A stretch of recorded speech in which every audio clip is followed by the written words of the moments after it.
Unus vobiscum.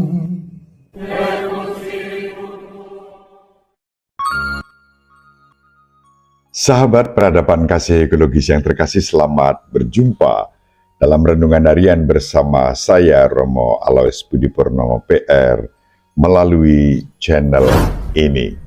Semoga panjenengan selalu sehat, tetap semangat tanpa sambat, dan selalu bahagia kebahagiaan yang bersumber dari Tuhan Allah kita. Mari kita awali perjumpaan kita dengan bersatu di dalam doa. In nomine Patris et Filii et Spiritus Sancti.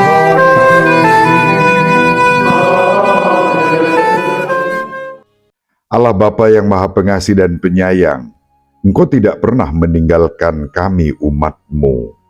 Berilah kami kepercayaan yang mendalam, bahwa tangan-Mu senantiasa melindungi kami dari segala mara bahaya, kejahatan, dan pencobaan. Jauhkanlah kami dari segala yang jahat.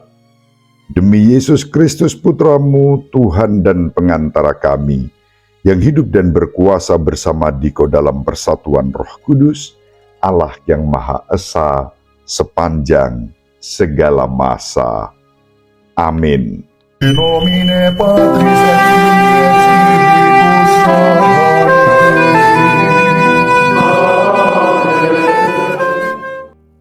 Sahabat peradaban kasih ekologis yang terkasih, kita masih melanjutkan membaca Injil Matius.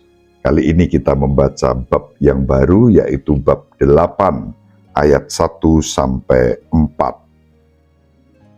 Setelah Yesus turun dari bukit, banyak orang berbondong-bondong mengikuti Dia. Maka datanglah kepadanya seorang yang sakit kusta. Ia sujud menyembah Yesus dan berkata, "Tuan, jika Tuan mau, Tuan dapat menahirkan aku." Yesus lalu mengulurkan tangannya, menjamah orang itu dan berkata, "Aku mau, jadilah engkau tahir." Seketika itu juga, tahirlah orang itu dari kustannya.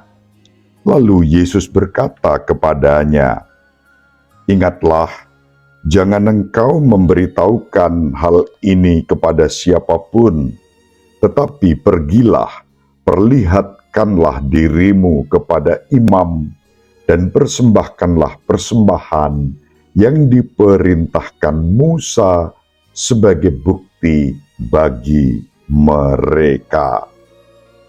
Demikianlah sabda Tuhan. Terpujilah Kristus. Sahabat peradaban kasih ekologis yang terkasih, kita membaca Injil Matius bab 8 sesudah kita menyelesaikan Injil Matius bab 7. Mari sebentar kita tempatkan dalam konteksnya. Injil Matius dari bab 3 sampai bab 7 itu merupakan bagian yang pertama. Bab 1 sampai bab 2 disebut saja sebagai pengantar atas Injil Matius. Nah, kita mulai dengan bab 8. Bab 8 sampai bab 11 itu menjadi bagian kedua dari Injil Matius. Atau mau dikatakan bab 3 sampai bab 7 itu buku pertama, kemudian bab 8 sampai bab 11 itu merupakan buku yang kedua. Buku yang pertama jelas, Yesus sendiri mengumumkan hadirnya kerajaan surga. Melalui khotbah di bukit, Yesus menjelaskan semua itu kepada para pendengarnya.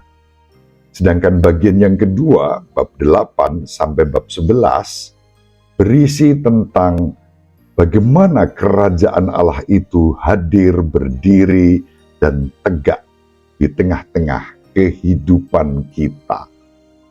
Maka di dalamnya dihadirkan tanda-tanda yang mendukung mendukung tegaknya kerajaan Allah berupa mujizat-mujizat yang dikerjakan oleh Yesus dan kemudian perutusan yang diberikan oleh Yesus kepada ke-12 rasul. Yesus sebagai Musa yang baru turun dari gunung setelah khotbahnya untuk melakukan yang pertama dari 10 perbuatan besar dan tanda-tanda yang mengungkapkan sifat kerajaan Allah yang telah dipromulgasikan oleh Yesus pada buku yang pertama, Matius bab 3 sampai bab 7. Sahabat peradaban kasih ekologis yang terkasih, pertama-tama dalam Injil pada hari ini, Yesus membuat mujizat menyembuhkan orang kusta. Mengapa orang kusta itu disembuhkan oleh Yesus? Karena orang itu mempunyai iman dan keberanian untuk datang sujud menyembah Yesus. Itulah sebabnya Yesus mengabulkan permohonannya. Orang kusta itu berseru, "Tuan, jika Tuan mau, Tuan bisa menahirkan aku." Itulah iman orang kusta itu kepada Yesus. Dan Yesus menjawab, "Aku mau, jadilah engkau tahir." Dan seketika itu juga tahirlah orang kusta itu. Seluruh penderitaan diangkat oleh Yesus. Sahabat peradaban kasih ekologis yang terkasih, penderitaan orang kusta itu bukan hanya penderitaan fisik, tetapi juga psikis bahkan psikososial spiritual. Orang kusta itu disingkirkan dari relasi-relasi sosial kemasyarakatan. Orang kusta itu juga disingkirkan secara spiritual dan dianggap sebagai orang yang berdosa. Yesus mengangkat semua beban penderitaan itu sebagai mujizat yang ditampilkan untuk mendukung kerajaan Allah yang telah diwartakannya. Ada sesuatu yang dahsyat ketika Yesus mengulurkan tangan dan menjamah orang kusta itu. Tindakan itu merupakan tindakan out of the box, di luar kebiasaan dan kotak-kotak yang telah diatur oleh hukum Yahudi. Penderita kusta itu menjadi tanda kenajisan dan tidak boleh kenajisan itu dijamah. Tetapi Yesus dalam kekudusannya justru mengubah kenajisan itu menjadi kekudusan. Sahabat peradaban kasih ekologis yang terkasih, ini dahsyat.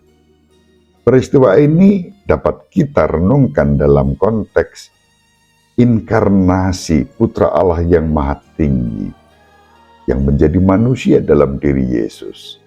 Dalam peristiwa inkarnasi itu, Putra Allah yang Maha Tinggi mau hadir, memeluk, merasakan dan mengalami semua kenajisan manusia akibat dosa, meskipun Yesus tidak berdosa. Dalam peristiwa inkarnasi, Putra Allah yang Maha Tinggi menjadi manusia seutuhnya dalam segala hal sebagai manusia, kecuali dalam hal dosa. Tindakan mengulurkan tangan dan menjamah penderita kusta, itulah inti inkarnasi. Yesus bukan hanya mengulurkan tangan dan menjamah kemanusiaan yang telah dinodai oleh dosa, tetapi dengan solidaritas dan bela rasanya sendiri, Yesus menjadi manusia, menanggung semua akibat-akibat dosa, kendati Yesus tidak berbuat dosa. Sahabat peradaban kasih ekologis yang terkasih, kita semua bersyukur melalui sakramen baptis yang dianugerahkan kepada kita, kita ditebus oleh sengsara, wafat, dan kebangkitan Kristus. Kita diangkat, kita ditahirkan, dipilih menjadi putri-putra Bapa sendiri di dalam Kristus dan Roh Kudus. Terhadap penderita kusta yang ditahirkan, Yesus meminta agar dia menunjukkan dirinya kepada imam. Di sini ada aspek liturgis, ibadah, disebut imam dalam tradisi Yahudi tentu saja, dan ritual itulah yang memang diberlakukan bagi mereka yang sudah dinyatakan sembuh dari penderitaan kusta, ditahirkan, dan kemudian secara ritual dinyatakan sembuh. Sahabat peradaban kasih ekologis yang terkasih, ketika kita mengalami penebusan Kristus, Putra Allah yang menjadi manusia untuk kita, kita juga bersyukur melalui tata ibadah dan liturgi kita. Doa-doa kita, sakramen-sakramen yang kita terima, mulai dari sakramen baptis sebagai pintu masuk menuju sakramen-sakramen lainnya. Kita mempersembahkan hidup kita yang telah disucikan, yang telah ditahirkan dari dosa asal, masuk ke dalam persatuan dengan Kristus dan mengalami hadirnya kerajaan Allah yang dinyatakan kepada kita. Syukur kepada Allah atas sakramen yang kita terima, mulai dari sakramen baptis, sakramen ekaristi, sakramen pengampunan, berkat pertobatan, sakramen pengurapan untuk orang sakit apabila kita sakit, sakramen penguatan yang menyatakan bahwa kita ini dewasa di dalam iman, dan kemudian sakramen imamat bagi yang menjadi imam dan mendapat karunia panggilan sebagai imam, sakramen perkawinan bagi pasangan suami istri yang dibaptis dan menerima anugerah sakramen perkawinan. Dalam semuanya itu kita dimasukkan ke dalam tata liturgis, doa, ibadah, sembah bakti kepada Allah Bapa kita di dalam kerajaannya. Itulah yang dihadirkan oleh Kristus melalui Injil pada hari ini. Semoga bermanfaat. Ibu Maria dan Bapak Yosef selalu mendoakan kita. Semoga panjenengan semua, sahabat peradaban kasih ekologis yang terkasih, bersama seluruh anggota keluarga dimanapun berada, dibimbing, dilindungi dan diberkati oleh Allah yang Maha Kuasa, Bapa dan Putra dan Roh Kudus. Amin. Terima kasih, salam sehat, tetap semangat tanpa sambat. Selalu bahagia, kebahagiaan yang bersumber dari Tuhan Allah kita.